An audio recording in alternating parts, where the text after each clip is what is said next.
پیغمبر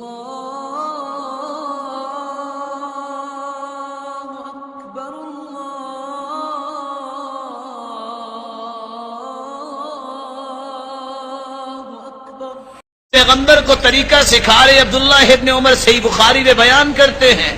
کان اذا قام الى الصلاة، جب نماز کے لیے کھڑے ہوتے رفع یدیہ حذو منکبیہ، اپنے دونوں ہاتھوں کو کندھوں کے برابر لے جاتے، فکبر، اللہ اکبر کہتے، فاذا رکع،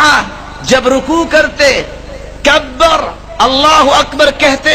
رفع یدیہ حذو منکبیہ، اپنے دونوں ہاتھوں کو کندھوں کے برابر لے جاتے، وَإِذَا رَفَعَ رَأْسَهُ مِنَ الرُّكُوعِ، جب اپنے سر مبارک کو رکوع سے اٹھاتے، رَفَعَ يَدَيْهِ حَذْوَ مَنْكِبَيْهِ، اپنے دونوں ہاتھوں کو کندھوں کے برابر لے جاتے، وَفِي رِوَايَةٍ أُخْرَى وَإِذَا قَامَ مِنَ الرَّكْعَتَيْنِ، جب دو رکعتوں کے بعد تیسری رکعت کے لیے اٹھتے، رَفَعَ يَدَيْهِ حَذْوَ مَنْكِبَيْهِ، اپنے دونوں ہاتھوں کو کندھوں کے برابر لے جاتے، ثُمَّ وَضَعَ يَضَعُ يَدَهُ الْيُمْنَ عَلَى الْيُسْرَى وَيَشُدُّ بِهِمَا عَلَى صَدْرِهِ، دائیں ہاتھ کو بائیں پہ رکھتے، وَالرُّسْغ، جوڑ کو جوڑ پہ، وَالسَّاعِدْ، بازو کو بازو پر، وَيَشُدُّ بِهِمَا عَلَى صَدْرِهِ،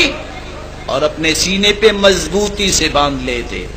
اب اللہ کے رسول صلی اللہ علیہ وآلہ وسلم کے بارے میں بخاری کیا، مسلم، ترمذی، نسائی، ابن ماجہ، ایک نہیں، 10 نہیں، 310 روایتیں جس بات میں آئی ہوں، اور ایک مسلمان مسجد میں بھی آ کے اپنے دونوں ہاتھوں کو اٹھانے کو بھی پسند نہ کرے، یہ کس کے لیے نماز پڑھ رہا ہے؟ کیا بنے گا؟ آج ٹوپی سینے کے لیے دے دی جائے نا،